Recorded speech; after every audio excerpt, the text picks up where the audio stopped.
하나님 말씀 창세기 38장 1절에서 18절까지 말씀 교독하겠습니다.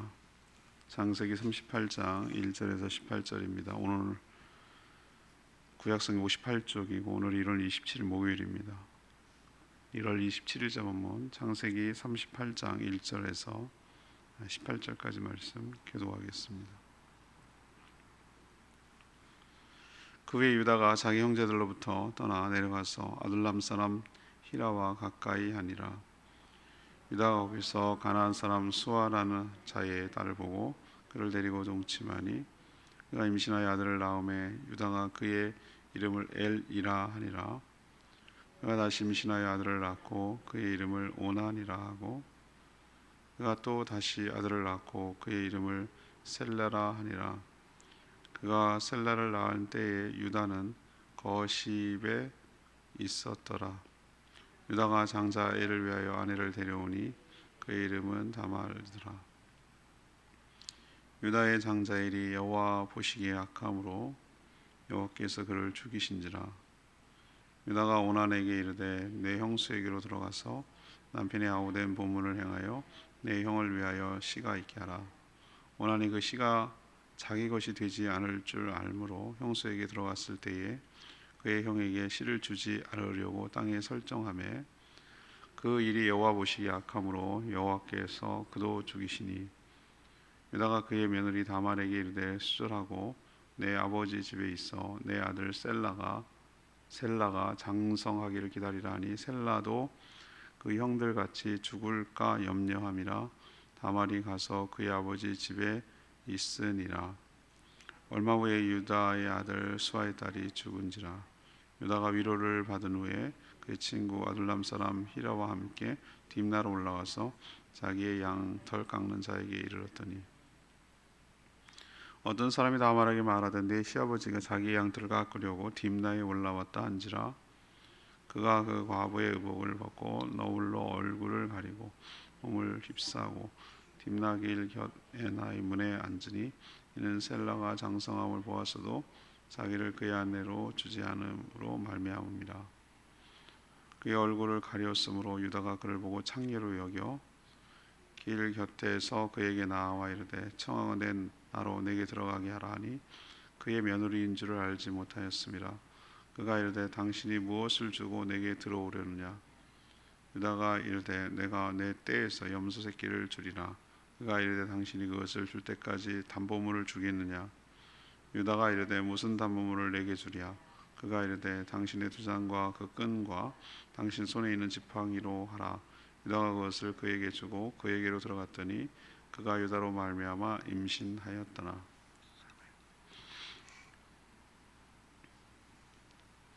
오늘 얘기는 요셉 이야기를 쭉 진행하다가 갑자기 유다 이야기를 합니다. 유다 야곱 가문, 이스라엘 가문의 아주 수치죠. 유다의 수치이기도 하고요. 유다가 나중에 예수님이 이 자손 중에 태어나거든요. 이 나중에 족보를 보면 참 기가 막힙니다.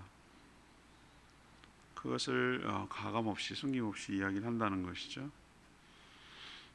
오늘 얘기만 보면 유다는 형제와 떨어져서 아둘람 사람 히라라는 사람, 당연히 이방인이었겠죠. 어울렸고 또 그곳에서 가나안 여인을 취해서 세 명의 아들을 뒀습니다. 장남 엘에게 다말이라는 그런 신부감을 데려왔는데 어떤 악행인지 모르나 엘의 악행 때문에 하나님이 그를 죽이셔서 장남이 죽은 거죠.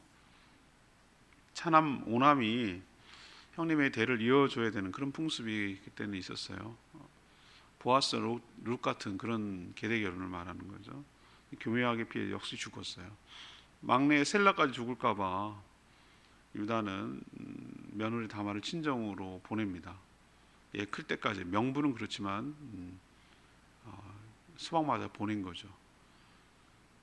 친정으로 보내고 소식이 없자 다말이 유다가 양털 깎으려고 딥나로 온다는 소식을 듣고 다말 며느리가 창녀로 변장해서 유다와 관계를 갖고 임신하게 된다. 뭐 이런 진짜 막장 드라마 같은 얘기를 여기다가 이렇게 기록하고 있어요. 오늘 질문이 이겁니다. 유다 가정의 문제점은 뭘까? 네, 유다 가정의 문제점은 뭘까? 이것이 오늘 질문인데요. 1절에서 6절까지의 말씀입니다. 신앙 공동체에서 멀어질 때 반드시 타락한다라는 것을 우리에게 뚜렷하게 보여줍니다. 요셉을 죽이지 말고 팔자고 제내했던 그 유다죠. 유다 가정의 수치스러운 흑역사가 오늘 기록되어 있어요. 그 시작점이 뭡니까? 유다가 자기 형제들로부터라고 말하고 있어요. 아버지 떠나고 자기 형제들도 떠나고 함께 모여 살던 헤브론이나 이런 곳을 떠나서 누가 올리기 시작했죠? 아둘람 사람. 나중에 이제 다윗이 아둘람 굴에서 이제 자기들 편을 모으는데 그 지명하고 똑같아요. 아둘람 사람 히라라는 사람하고 가까이 어울리는 것서부터 이 가정의 비극이 시작돼요. 누구랑 어울리는가? 어디에서 사는가? 이게 굉장히 중요하다는 거예요. 사람에게 있어서는.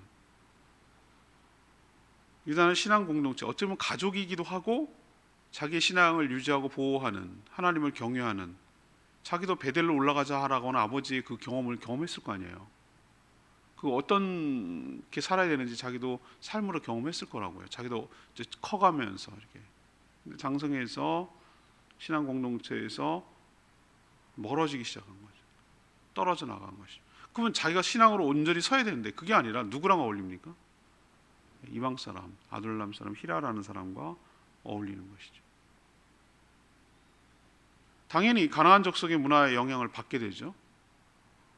그리고 하는 거 보세요. 가나안 사람 수아라는 자의 딸을 보고 데리고 동침하여 아내를 삼았어요. 이게 좀 여러분 어떤 이 말의 뉘앙스에서 어떤 느낌이 듭니까? 자기가 그냥 보고 좋은 대로 그냥 취해서 아내를 삼는 거예요.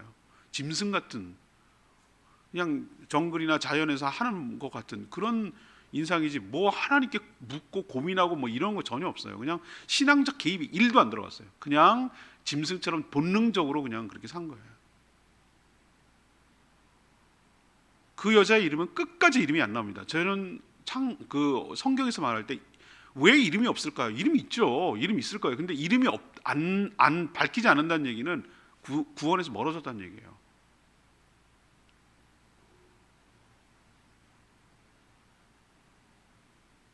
아름다운 결혼도 아니고요. 믿음의 가정을 이룬 것도 아니에요. 유다와 그녀 사이에 3명의 아들이 생깁니다. 엘, 오난, 셀라. 셀라를 낳을 때까지 거십이 있었다라고 위치를 밝히는 걸로 봐서 아버지나 형제들과 같이 있지 않고 떨어진 지 꽤 오래됐다. 3명의 아이들을 낳을 때까지 그렇게 떨어져 있었으니까. 어떤 공동체에 속하고 살아가는지, 또 누구와 주로 어울리는지 사람은 지대한 영향을 받게 되어 있어요. 맹모 삼천지교 아시죠? 맹자가 자기 자녀 교육을 위해서 그렇게 3번이나 해서 서당 옆으로 이사. 그게 왜 영향을 받기 때문에 어렸어요. 커서도 아닌가요? 예, 우리가 당연히 어느 환경과 특히 환경과 사람 누구랑 친하게 지내고 자주 얘기하고 하면은 당연히 그 사람의 영향을 받죠. 그가 생각하는 거, 그가 행동하는 거 무의식 중에 악영향이도 받든지 선한 영향을 받든지 받습니다. 그는 자기 할아버지, 증조할아버지, 할아버지, 아버지 다 보면은 이방 여인과 결혼하지 않기 위해서 얼마나 많은 노력을 했고, 자기 어떻게 보면 큰아버지라고 할 수 있는 에서가 얼마나 어려움을 겪었는지를 자기 봤을 거 아니에요. 그런데도 그런 얘기는 전혀 무시하고 자기 멋대로 마음대로 결혼하고 마음대로 사람 사귀고 마음대로 하다가 이런 비극, 아주 진짜 참 부끄럽겠고 창피하고 어디 이런 얘기를 써놓나라고 싶을 정도로 이런 얘기에 발단이 된 것이 바로 유다의 잘못을 자초한 일이 있다는 것이죠. 우리도 준거 집단이라는 게 있어요. 전 사회 시간에 배운 건데, 내가 어디에 기준을 두고 살아가는지 집단이 사람마다 다 있다는 거예요. 우리도 여러 집단을 갖다가 경험하고 살아요. 근데 여러분 냉정하게 생각하셔야 돼요. 전 여기 뚜렷하게 목회하면서 다 봤어요. 교회에다가 마음을 두지 않고 친구들, 계모임들, 동창회들, 뭐 자기 아는 사람들에다가 마음 뺏기고 사는 사람들 얼마나 많고, 그냥 교회는 걸치고 있어요. 중거 집단 아니에요, 교회가. 그냥 여러 중에 하나예요. 그러니까 당연히 딴 데서 훨씬 더 지대한 영향을 받아요. 그리고 그런 잣대를 가지고 교회도 대들라고 하고, 그러니 유다꼴 나는 거예요. 여러분, 사회생활 하지 말고 뭐 교회만 있어라 이런 개념이 아니에요. 중거 집단, 다시 말해서 내가 어디에 마음을 두고 어디에다가 속해 있고 내가 소속감을 갖고 어디에 소속감을 갖고 그 공동체를 세우려고 하고 그 공동체를 위하고 시간과 물질을 아낌없이 드리고 이렇게 하는지가 내 마음속에 가장 기준이 되는 집단이 신앙 공동체가 되지 않을 때, 유다처럼 희랑 같은 사람도 만나게 되고 유다처럼 수아의 딸과 결혼하게 되고 그 가정의 비극이 시작될 수 있다는 거 여러분 명심하시고, 나는 어디가 중거 집단인지 여러분 다시 한번 점검하고 유다를 보면서 교훈을 얻게 되기를 원합니다. 두 번째는 7절에서 13절, 이 유다 가정의 문제는 뭔가, 서로의 이기심 때문에 가족들이 고통받는 모습을 보여요. 유다와 가나안 여인, 이름도 없어요. 그 태어난 장남 엘은 하나님이라는 뜻이잖아요. 엘이. 근데 하나님 보시기에 악했어요. 뭔지는 몰라요. 근데 죽일 만큼 악했어요, 하나님께서.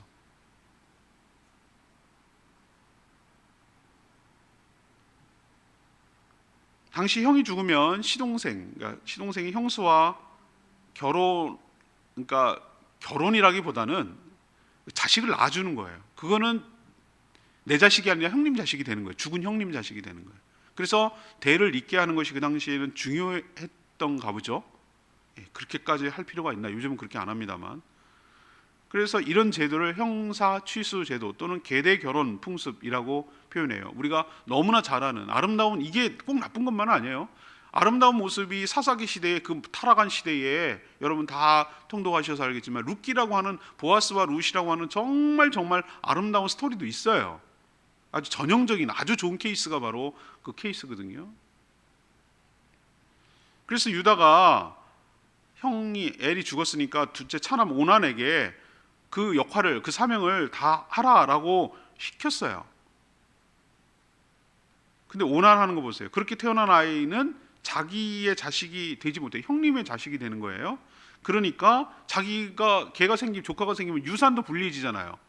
형님이 죽어서 없으면 그 몫은 자기 거 아니에요. 어떻게든 간에 뭐가 생기더라도. 그러니까 불리해지니까 아주 교활한 방법으로 임신이 안 되도록 그렇게 하는 거예요. 하나님 보시기에 이것도 악했어요. 그도 쳐서 오난도 죽었어요. 이 유다 가정의 비극을 보세요. 얼마나 자기가 잘못 삶으로 인해서 자녀들이 줄줄이 하나님 보시기에 죽어가는지. 이제는 셋째 셀라가 해야 되는데 이제 덜컥 겁이 나는 거예요. 얘까지 이러면 어떡하지? 난 자녀가 한 명도 그렇게 없게 되는데 겁이 나니까 셋째가 어리다는 핑계로 며느리 다말을 정절을 지키라 이런 핑계를 대면서 친정으로 돌려보냅니다. 소방 맞힌 거죠. 나중에 부르겠다고 말은 해놓는데 안 부릅니다.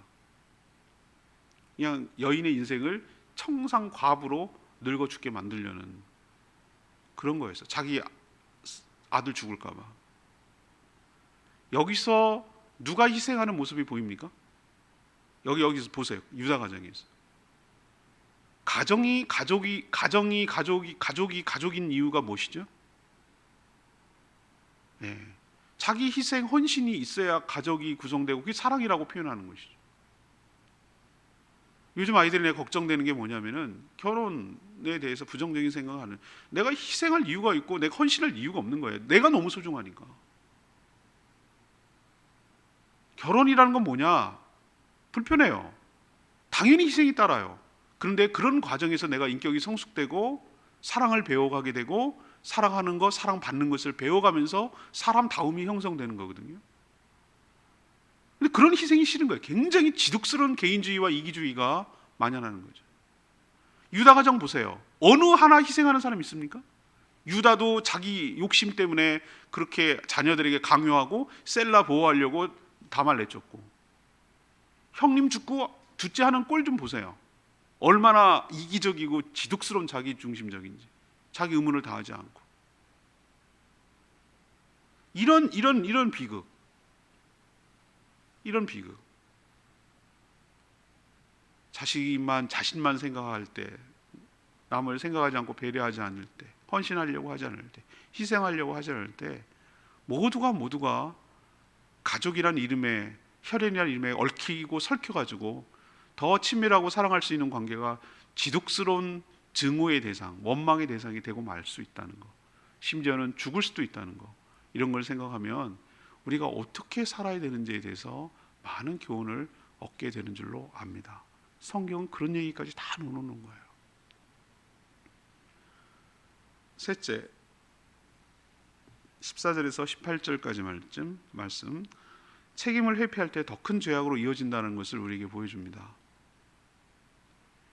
유다의 가나안 아내도 죽었어요. 왜 죽었는지 모르지만, 그렇게 표현은 안 돼 있지만 아마 비슷한 이유였을 거라고 나는 생각을 해요. 유다는 며느리 다말과 그녀에게 했던 약속도 잊고 살았어요. 분명히 셀라 세 번째가 장성했음에도 불구하고 다말을 부르지 않았어요. 그리고 대를 이어줄 생각이 없었어요. 소방맞은 과부로 그냥 늙어 죽게 할 판이었어요. 유다가 양털을 깎는, 그게 굉장히 중요한, 목축업에서 굉장히 중요한데, 딥나라 온다는 소문을 듣고 다말 며느리가 창녀로 변장합니다. 그때 창녀라고 생각했던 것은 너울을 가린 것으로 알았다고 그랬어요. 길거리에 너울을 쓴 여자가 있으면은 잘 안 보이는 너울, 그걸 쓴 게 창녀라고 생각을 했던 거예요. 변장해서 시아버지 유다를 유혹했어요. 유다는 자기 아내도 죽었겠다. 그리고 딥나에 가서 양털 깎을 때 소득도 생기고 기분 좋잖아요. 이런 게 있으니까 며느리 다말인지도 모르고 관계를 했고, 다말은 희한하게 그걸로 임신이 돼요. 다말은 대가를 요구하죠. 당연히 창녀니까. 담보를 요구했는, 지금 그때는 다 물물 교환하던 시대니까 염소를 끌고 다니다가 그럴 수는 없잖아요. 그래서 돈처럼 들고 다닐 수는 없으니까, 그럼 뭘 주겠냐? 염소 새끼 하나 주겠다. 그러면은 그때 줄 때까지 뭘 저당 잡히겠냐? 담보 잡겠냐? 그랬더니 유다가 자기가 소장하고 있던, 그때도 아마 이런 게 우리나라 호패처럼 조선시대, 요즘 우리로 치면 주민등록증 같은 거, 그런 것처럼 도장과 끈인데 끈이 달린 도장이에요. 그게 들고 다녔다는 얘기죠. 끈에 묶어가지고. 또 하나 이름이 쓰여져 있는 지팡이. 이거는 지팡이는 그 사람마다 다 독특한, 우리로 치면 자동차 같은 하나씩 자기 개인 소유물이어서 그걸 보면 그 사람을 알 수 있고, 도장은 말할 것도 없고 그 사람의 모습, 누군지를 분명히 알 수 있는 그 신분증 같은 거거든요. 다말의 이런 회개망측하고 당돌한 태도도 문제죠. 그렇지만 근본적인 원인은 누구에게 있습니까? 유다에게 있어요. 유다는 이방 여인과 결혼했고 자신의 셋째 아들까지 잃을까봐 그 책임을 다하지 않았어요.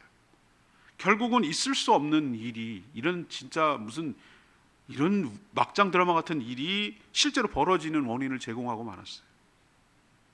저는 죄는 또 다른 죄로 이어진다고 보는 것이죠. 그리고 더 큰 죄로 낳는다는 것을 보여주고, 모두가 수치가 되도록 하는 것이 죄의 결과물인 것을 여러분 꼭 기억하시기를 바랍니다. 오늘 내 말씀 1절 말씀, 그 후에 유다가 자기 형제들로부터 떠나 내려가서 아둘람 사람 히라와 가까이 하니라. 그 후가 뭘까요? 앞에랑 연결되겠죠. 어제 묵상한 데죠. 요셉을 형님들과 양치다가 미디안 상인에게 팔아넘긴 이유를 말합니다. 팔아넘긴 이유. 아버지 울고불고 날치고 죽겠다 그러고 난리치고, 자식들은 말도 못하고 죄책감 속에 서로 눈치만 보고 있고, 무덤까지 가져가야 될 비밀이 생겨버렸고, 그 이유를 말하는 것이죠. 유다 역시 장성을 했고 독립하고 싶었을 거예요. 그러나 그는 아버지 야곱과 형제들과 떠나 가나안 아둘람 사람 히라와 가까이 지내면서 어울렸어요. 유다의 아내가 죽을 때 히라가 위로했고, 히라와 함께 양털 깎는 자가 있는 딥나까지 동행한 걸로 봐서 굉장히 친밀했던 것으로 보여요. 동업자 이상의 모습이에요. 제가 아까도 말했지만 누구와 교제하며 지내는지 나의 삶에 지대한 영향을 미친다는 거 여러분 명심하시기를 바랍니다. 친구를 보면 그 사람 안다고 그랬어요. 나를 한번 보세요. 나는 누구랑 많이 어울리지? 누구랑 많이 대화를 하지? 그리고 누구에게 많이 영향을 받지? 한번 잘 보세요. 그게 희라일 경우 참 큰 문제가 생길 수 있어요. 아니, 이 사람 나쁜 사람 같지 않아요? 아내 구해줬지, 아내 이럴 때 위로해줬지, 양털 깎는데 동참해줬지, 얼마나 좋은 사람입니까? 유다 입장에서는. 근데 그 사람이 전혀 하나님을 모르는 사람이라고 친다면 나도 모르는 사이에 하나님과 점점 멀어지고 유다 가정 같은 비극을 일으키는 단초를 제공할 수 있다는 걸 명심하시고, 오늘 유다를 통해서 반면교사로 삼아 교훈을 얻는 저와 여러분 되기를 소망합니다. 오늘 말씀 붙들고 기도하기 전에 찬양집 714장 부르고 기도하겠습니다.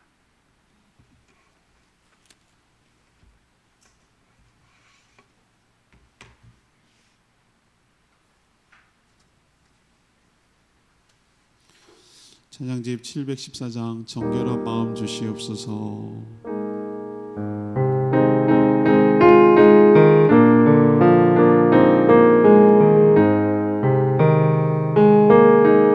정결한 마음 주시옵소서. 정결한 마음 주시옵소서.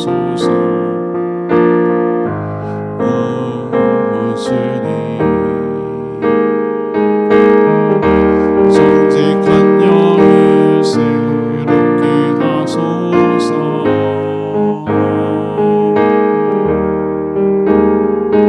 정결한 마음 주시옵소서. 오 주님, 정직한 영을 새롭게 하소서.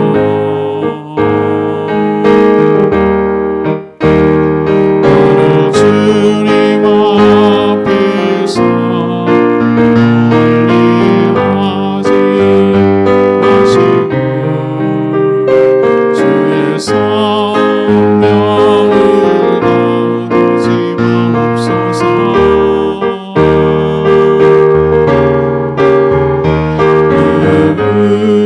의원의 다시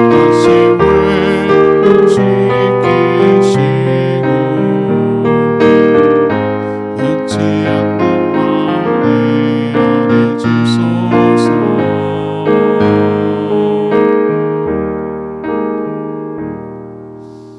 하나님, 왜 유다 이야기를 참 부끄럽게도 여기다 넣어놨을까? 이건 예수님의 조상이기도 한데 인간이 그렇지, 인간에게 선함이 없단다. 하나님의 은혜로 구원받는 것이지 인간의 잘남과 선행 때문에 구원받는 것이 아니라는 것을 우리에게 뚜렷하게 보여줘요. 중요한 것은 이렇게 추잡한 유다도 하나님이 쓰신다는 거예요. 그러니까 막살난 얘기가 아니라 하나님의 은혜가 얼마나 귀한지 깨달으시고, 유다를 통하여 나는 그럼 어떻게 살아야 될지 교훈을 삼아서 나는 누구랑 어울리는지, 나의 증거 집단은 무엇이지, 나는 이런 일이 있을 때 어떻게 처신하고 행동하는 것이지, 유다를 보면서 많이 깨달으시고, 죄는 반드시 드러난다. 죄는 악영향을 미치고 나만의 문제로 끝나지 않고 주변까지 안 좋은 결과를 갖는다. 이거 시작하는 것이, 안 하는 것이 중요하지, 죄가 한번 시작되고 어디로 시작됐는지 그 환경을 만들어 놓으면 죄는 독보스처럼 계속 퍼져나간다는 거 여러분 명심하시고, 두렵고 떨리는 마음으로 하나님의 말씀에 입각해서 경외하며 살게 해달라고 주여 외치며 기도합니다.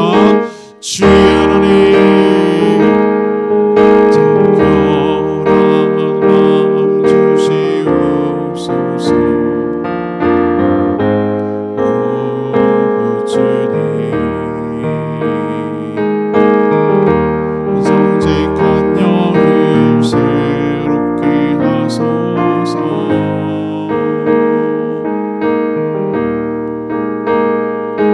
정결한 마음 주시옵소서.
하나님 유다 가정의 수치스러운 역사를 숨기지 않고 그대로 보여주시는 이유는 우리 역시 이렇게 살 수 있는 가능성이 있음을 깨닫게 하고 조심하게 하려는 것임을 잘 압니다. 신앙 공동체에서 떨어지고 세상 사람들과 어울릴 때 얼마나 악한 영향을 받을 수 있는지, 또 하나님이 싫어하는 죄를 저지를 수 있는지 명심하고 깨닫게 하여 주시옵소서. 하나님을 경외하지 않으니 집안의 어려움이 가증됩니다. 아들 이 둘이나 죽고도 깨닫지 못합니다. 유다는 자신의 약속도 어기고 쾌락을 위해 살았습니다. 그것이 자기의 발목을 잡힐 줄 몰랐습니다. 하나님을 경외하는 마음으로 삼가 조심하며 살아가는 저희 모두가 되게 하여 주시옵소서. 오늘도 간구하는 모든 기도 주님 들어주시고, 나는 누구와 어울리고 살아가는지 다시 한번 돌아보게 하여 주시고, 신앙 공동체 안에서 신앙 공동체 교회를 세워가는 데 힘쓰며 살아가는 모두가 되게 하여 주시옵소서. 주님께 모든 것 맡기며 예수 그리스도의 이름으로 축복하며 기도합니다. 아멘. 오늘 하루도 주님의 은혜 가운데 살아가는 복된 하루 되길 축복합니다. 충분히 기도하고 시작합니다.